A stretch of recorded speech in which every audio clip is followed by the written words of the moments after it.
सूरजपुर गांव में बलराज नाम का मुखिया रहता था। बलराज एक घूसखोर मुखिया था। वो पैसे के लिए कुछ भी कर सकता था।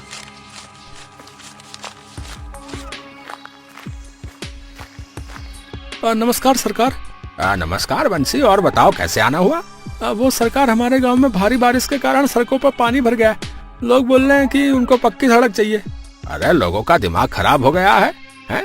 अरे हम मुखिया अपने लिए बना हूँ या उनके लिए? उनके लिए सरकार। क्या कह रहा है रे बुड़बक, हैं? मेरा मतलब सरकार अपने लिए। हाँ तो फिर? लेकिन सरकार, लोग बोल रहे हैं कि रास्ते में पानी भरने के कारण उनके साथ कोई दुर्घटना भी हो सकती है। अरे ज्यादा से ज्यादा क्या होगा, 1-2 बच्चा लोग निपट जाएंगे। अरे उनके परिवार को 1-1 लाख रुपया देकर उनका मुंह बंद कर देंगे, और का। लेकिन सरकार, आप सड़क बनवा के नहीं देते? अरे बुड़बक, सड़क बनवाने में कम से कम 40 से 50 लाख रुपए लगेंगे। इससे मुझे लाखों का नुकसान हो जाएगा। जितना मैं सोचता था, ये बलराज तो उससे भी बड़ा कमीना है। क्या हुआ रे बंसी? कुछ नहीं सरकार, मैं तो ये सोच रहा था कि आपका दिमाग बहुत तेज है। और नहीं तो क्या, हम ऐसे ही मुखिया थोड़ी बने हैं। उसी गांव में विजय नाम का एक व्यक्ति रहता था। विजय पेशे से एक पत्रकार था। विजय गांव में सबसे ज्यादा पढ़ा लिखा व्यक्ति था और वो गांव वालों की परेशानियों को भी समझता था। विजय, घर पर हो क्या भाई? क्या हो गया गांव वालों, आप सभी एक साथ मेरे घर पर? हमें आपकी मदद चाहिए भैया। कैसी मदद, बताइए। आपको तो पता ही है कि इस बार हमारे गांव में कितनी बारिश हुई है। अब बारिश के कारण जगह जगह रास्तों में पानी भर गया भैया। तो आप लोगों ने मुखिया जी से इसकी शिकायत की? हाँ भैया, हमने कई बार उनके सेक्रेटरी से शिकायत की है, लेकिन कुछ नहीं हो रहा है। चुनाव के दौरान मुखिया जी ने हमसे वादा किया था कि इस बार वो हमारे गाँव में पक्की सड़क बनवा देंगे। तुम शायद भूल रहे हो, मुखिया जी पिछले 2 चुनाव से यही वादा करते आ रहे हैं, लेकिन इसमें मुखिया जी की कोई गलती नहीं है, आप लोगों की गलती है। और इसमें हमारी क्या गलती है भैया? तुम लोगों ने मुफ्त की बिजली, मुफ्त की शराब के लिए चुनाव के दौरान मुखिया जी को लूटा था। बस इस बार मुखिया जी का नंबर है आप लोगों से अपना हिसाब बराबर करने का। विजय की ये बात सुनकर सभी लोग चुप हो जाते हैं। क्या हुआ, आप लोग चुप क्यों हो गए? हमें अपनी गलती का एहसास हो गया भैया, लेकिन अब हम क्या करें? अभी भी कुछ नहीं बिगड़ा। ऐसा करते हैं, हम सबको मिलकर मुखिया जी के घर चलना चाहिए। हाँ भाई, तुम सही बोल रहे हो, हमें मुखिया जी के घर चलना चाहिए। विजय अपना कैमरा लेकर कुछ गांव वालों के साथ मुखिया के घर जाता है। हमारी मांगे पूरी करो मुखिया जी। मुखिया जी को बुलाओ, हमें मुखिया जी से बात करनी है। मुखिया जी अभी किसी जरूरी काम में व्यस्त है। अरे मुखिया जी को बाहर बुलाते हो या हम अंदर जाएं? फिर बंसी थोड़ा दूर जाकर मुखिया को फोन करता है। अरे मुखिया जी, भीड़ बेकाबू हो रही है, आपको जल्दी ही कुछ करना होगा। अरे वो चिल्लाते हैं, चिल्लाने दो। मरते हैं, मर जाने दो। चीखेंगे, चिल्लाएंगे, बाद में खुद ही चले जाएंगे। थोड़ी देर लोग मुखिया के घर के बाहर ही इंतजार करते हैं। लगता है ये मुखिया बाहर नहीं आएगा। हाँ, काम का भी समय हो रहा है, अब हमें चलना चाहिए। फिर धीरे धीरे सभी लोग अपने घर वापस चले जाते हैं। मान गए सरकार आपकी बुद्धि को। वो तो ठीक है बंसी, लेकिन मेरी समझ में एक बात नहीं आ रही। कौन सी बात सरकार? जहाँ तक मैं जानता हूँ, गांव के लोगों में इतनी हिम्मत तो नहीं है कि वो हमारे खिलाफ आवाज उठा सके। तो फिर आज क्या हो गया इन सबको? सरकार, आप सही बोल रहे हो। गांव वालों को वो है ना, वो विजय वही लेकर आया था। क्या कहा? वो 2 कौड़ी का पत्रकार विजय वो लेकर आया रहा गांव वालों को हमारे घर? जी सरकार, उसी ने गांव वालों को आपके खिलाफ भड़काया है। इस विजय का कुछ करना पड़ेगा, नहीं तो ये ससुरा हमारा जीना हराम कर देगा। विजय, मैंने सुना कि तू गांव वालों के लिए मुखिया से पंगा ले रहा है। हाँ माँ, तुमने सही सुना है। अरे तुझे पता भी है मुखिया कितना खतरनाक आदमी है? इसमें डरने वाली क्या बात है माँ, मेरे पास भी जनता की ताकत और उनका सहयोग है। मेरी बात मान ले बेटा, अभी भी समय है, तू पीछे हट जा। नहीं माँ, मैं एक पत्रकार हूँ, मेरा फर्ज बनता है कि मैं लोगों की परेशानी समझूं और उसका कोई समाधान निकालूं। वो दोनों आपस में बात कर ही रहे थे, तभी वहाँ विजय के पिता आते हैं। अरे मर गया रे। अरे क्या हो गया जी आपको? अरे क्या बताऊं विजय की माँ, रास्तों में इतने गड्ढे हो गए हैं कि बस गलती से एक गड्ढे में गिर गया। अरे तो चलिए जल्दी अस्पताल चलते हैं। नहीं, मैं अभी अस्पताल से ही आ रहा हूँ। क्या कहा जी डॉक्टर ने? आपको ज्यादा चोट तो नहीं आई ना? अरे डॉक्टर तो तब बताएगा ना जब वो होगा। क्या मतलब पिताजी? अस्पताल के कर्मचारी ने बताया कि डॉक्टर साहब 2 बजे के बाद आएंगे। अरे ये क्या बात हुई, जबकि डॉक्टर के आने का समय तो 10 बजे का है। वो तो पता नहीं बेटा, लेकिन रास्तों पर इतने गड्ढे हो गए हैं कि पता ही नहीं चलता कि सड़क पर गड्ढे हैं या गड्ढे में सड़क। सबके सब चोर हैं साले, सारे चोर राजनीति में घुसे हुए, यहाँ तक कि पुलिस वाले भी इनके साथ मिले हुए। आम आदमी अपनी समस्या लेकर जाए तो जाए कहाँ। विजय गुस्से से बाहर चला जाता है। अरे विजय भैया क्या हो गया? अरे तुम इतने गुस्से में काहे हो? अरे क्या बताऊं बिरजू। फिर विजय बिरजू को सारी बात बताता है। अरे भाई, गांव की सभी सरकारी सुविधाओं का यही हाल है। हाँ भाई, तुम सही बोल रहे हो। अस्पतालों में मरीजों के लिए बेड नहीं है, सरकारी राशन के गोदाम में राशन नहीं है और अच्छे स्कूल नहीं है।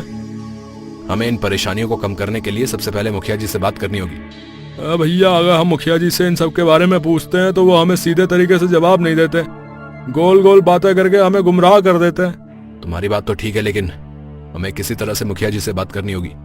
तभी विजय के दिमाग में एक तरकीब आती है और एक गांव वाले के कान में वो कुछ कहता है। हाँ विजय भैया, आपने बिल्कुल सही कहा। अब आएगा वो मुखिया हमारी पकड़ में। हाँ अगले दिन बिरजू मुखिया के घर जाता है। अरे नमस्ते मुखिया जी। नमस्ते नमस्ते बिरजू, और बता कैसे आना हुआ? वो मुखिया जी, विजय भैया पूरे गांव वालों के सामने आपको सम्मानित करना चाहते हैं। हाँ, क्या मतलब तेरा? मैं कुछ समझा नहीं। अरे वो आपको तो पता ही है ना, विजय भैया टीवी चैनल में काम करते हैं, तो वो लाइव टीवी पर आपका इंटरव्यू लेना चाहते हैं। टीवी का नाम सुनकर मुखिया बहुत खुश हो जाता है। हाँ सच में? वो हमारा टीवी पर इंटरव्यू लेगा? हाँ मुखिया जी, आपको पूरी दुनिया टीवी पर लाइव देखेगी। ठीक है, तू जाकर विजय को बोल दे कि हम इंटरव्यू देने के लिए आ रहा हूँ। हाँ ठीक है मुखिया जी। इतना बोलकर बिरजू वहाँ से चला जाता है। अरे वाह, आज हमारा टीवी पर इंटरव्यू होगा। हाँ, आज हमारे सामने जो व्यक्ति बैठे हैं, इन्हें किसी परिचय की जरूरत नहीं है। आप सभी इन्हें अच्छे से जानते हो। नमस्कार मुखिया जी। हाँ नमस्कार नमस्कार। मुखिया जी, हर बार चुनाव में आने वाले मुखिया हमारी समस्याओं का हल करेंगे, ऐसा सोचकर सब लोग अपना वोट देते हैं, लेकिन हर बार जनता को निराशा ही मिलती है। आपके राज में भी ऐसा ही हो रहा है? इंटरव्यू बोलकर ये तो डिबेट करने लग गया। अरे लगता है तुम अपने घर से बाहर ही नहीं निकलते हो। आज हमारे गांव में 2 अस्पताल हैं और 2 बड़े स्कूल हैं, लेकिन अच्छा एक भी नहीं है। हमारे गांव में 4 घंटे बिजली आती है, दूसरे गांव में 8 घंटे आती है। मिस्टर विजय, पहले अपने आंकड़े साफ करो फिर बात करो। हमारे गांव में अभी तक पक्की सड़क क्यों नहीं बनी? जनता का आरोप है कि सरकार से मिलने वाले पैसों को आपके लोग आपस में बांट कर खा गए। अरे बाप रे, ये तो धोती खोल रहा है। सड़क की शिकायत लेकर लोग आपके पास आए थे, लेकिन आपने उनकी बात तक नहीं सुनी। अरे तुम्हें क्या लगता है मैंने कुछ नहीं किया उस दिन? जी हाँ मुखिया जी, उस दिन आपने कुछ नहीं किया। तुम्हारे पास कोई सबूत है कि मैंने उस दिन कुछ नहीं किया? जी मुखिया जी, मेरे पास सबूत है। फिर विजय अपने फोन में एक वीडियो चलाता है। अरे मुखिया जी, भीड़ बेकाबू हो रही है, आपको जल्दी कुछ करना होगा। अरे वो चिल्लाते हैं तो चिल्लाने दो, मरते हैं तो मर जाने दो। चीखेंगे चिल्लाएंगे, बाद में खुद ही चले जाएंगे।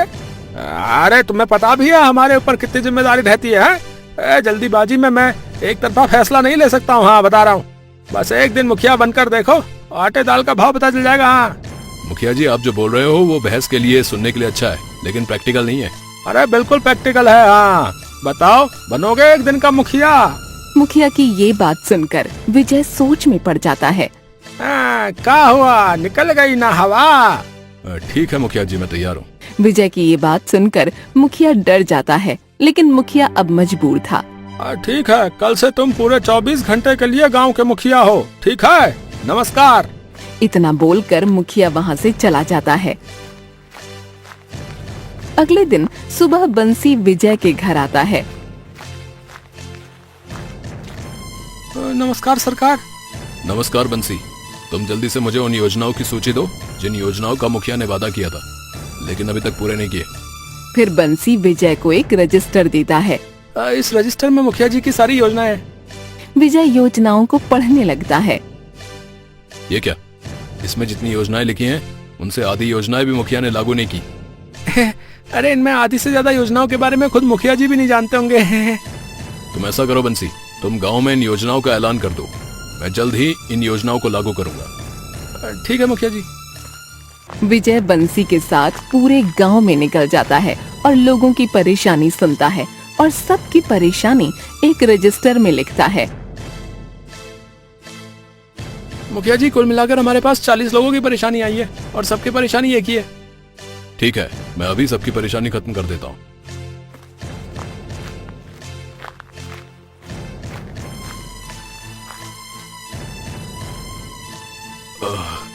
डॉक्टर साहब जल्दी मेरा इलाज कर दो, मुझे बहुत दर्द हो रहा है।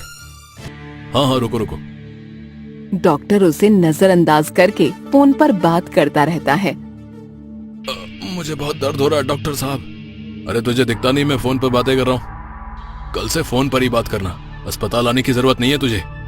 तेरी हिम्मत कैसे हुई मुझसे ऐसे बात करने की? कौन है रे तू? इस गांव का मुखिया। मुझे माफ कर दो सरकार, मुझसे गलती हो गई। अब ये घड़ियाली आंसू कहीं और बहाना समझा। कल से यहां देख मत जाना। एवरीबॉडी, सबके सब कामचोर हैं साले। गांव वालों, आज मैंने मुखिया बनकर आप लोगों की ज्यादा से ज्यादा परेशानी कम करने की कोशिश की है। उम्मीद है आप सभी को मेरा काम अच्छा लगा होगा। अगर मुझसे अनजाने में कोई गलती हो गई हो तो मुझे माफ करना। इतना बोलकर विजय अपने घर आ जाता है।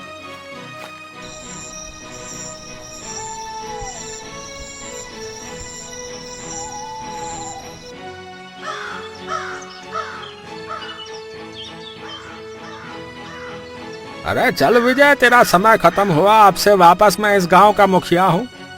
तभी एक गांव वाला बोलता है। अरे नहीं, विजय को मत हटाइए, हमें तो विजय ही मुखिया के रूप में पसंद है। उस व्यक्ति की बात सुनकर और लोग भी विजय के हटने का विरोध करने लगते हैं। हाँ भाई, मुझे भी विजय जैसा मुखिया चाहिए। नहीं गांव वालों, ऐसा नहीं हो सकता। अब मैं मुखिया नहीं बन सकता। अब मुझे ईमानदारी से अपना पद मुखिया जी को लौटाना होगा। हाँ गांव वालों, विजय सही कह रहा है। वैसे भी अगले हफ्ते चुनाव होने वाले हैं। इस बार के चुनाव में हम सब विजय को वोट देकर उसे गांव का मुखिया बना देंगे। हाँ, एक हफ्ते बाद चुनाव होते हैं और सभी लोग विजय को वोट देकर उसे गांव का मुखिया बना देते हैं। हमारा मुखिया कैसा हो? विजय भैया जैसा हो। हमारा मुखिया कैसा हो? विजय भैया जैसा हो। ये सब नजारा दूर से बलराज देख रहा होता है। उसे ये सब देखकर बहुत गुस्सा आता है। मैं इस विजय के बच्चे को छोड़ूंगा नहीं। ये ससुरा क्या समझता है कि मैं इससे हार गया हूँ? नहीं, मैं किसी से नहीं हार सकता। हाँ, किसी से भी नहीं। तभी बलराज अपने दोनों पहलवानों के कान में कुछ बोलता है। अब आएगा ना मजा। अब देखता हूँ इस ससुरे का नाती मुझसे कैसे जीत सकता है। रात को जब विजय अपने घर जा रहा होता है, तभी बलराज के पहलवान विजय के ऊपर एक कपड़ा डालकर उसे बहुत मारने लगते हैं। अरे अरे कौन हो तुम लोग? अरे मुझे छोड़ो भाई, आखिर मैंने तुम्हारा क्या बिगाड़ा है? अरे तुम लोग मुझे मार क्यों रहे हो? अरे छोड़ दो भाई मुझे।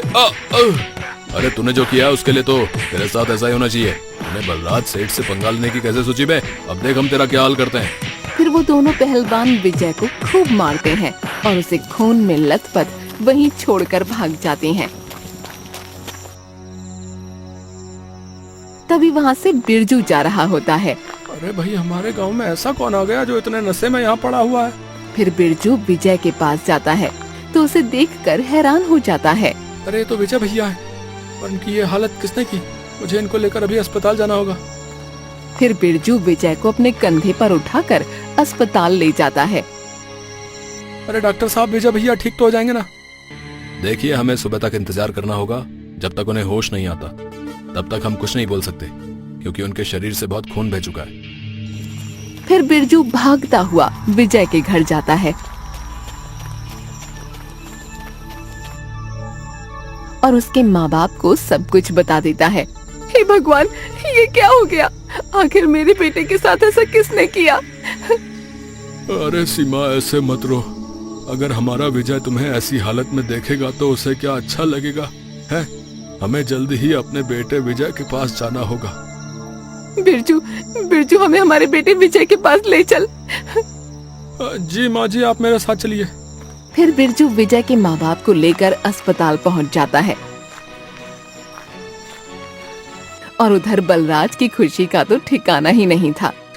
अरे वाह मेरे पहलवानों, आज तुमने मुझे बहुत खुश कर दिया। तुमने हमरे रास्ते के कांटे को निकाल दिया। अब मैं देखता हूँ कि ससुरे गांव वाले अब क्या करते हैं। जी सरकार, अब तो आपको मुखिया बनने से कोई नहीं रोक सकता। अब तो वो विजय स्वर्ग की यात्रा पर निकल चुका होगा बेचारा। वो तीनों जोर जोर से हंसने लगते हैं और उधर बेचारे विजय के माँ बाप की वो काली अंधेरी रात कटनी मुश्किल हो रही थी।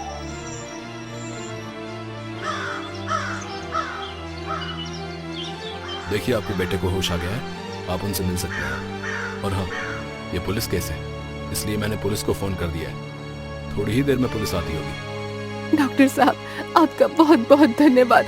आपने हमारे इकलौते बेटे की जान बचाकर हम पर बहुत बड़ा एहसान किया है।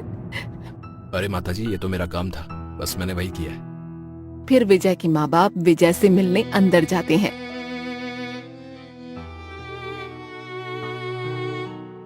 कि तभी थोड़ी देर में वहाँ पुलिस भी आ जाती है।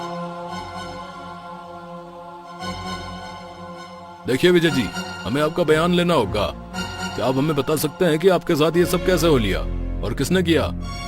फिर विजय इंस्पेक्टर को सब बताता है। ठीक है, हमने आपका बयान ले लिया है, लेकिन आपको पता है कि ये सब आपके साथ किसने किया? जी इंस्पेक्टर, मेरे साथ ये सब बलराज के आदमियों ने किया है। लेकिन आप इतने यकीन से कैसे कह सकते हैं कि ये सब बलराज के आदमियों ने किया है?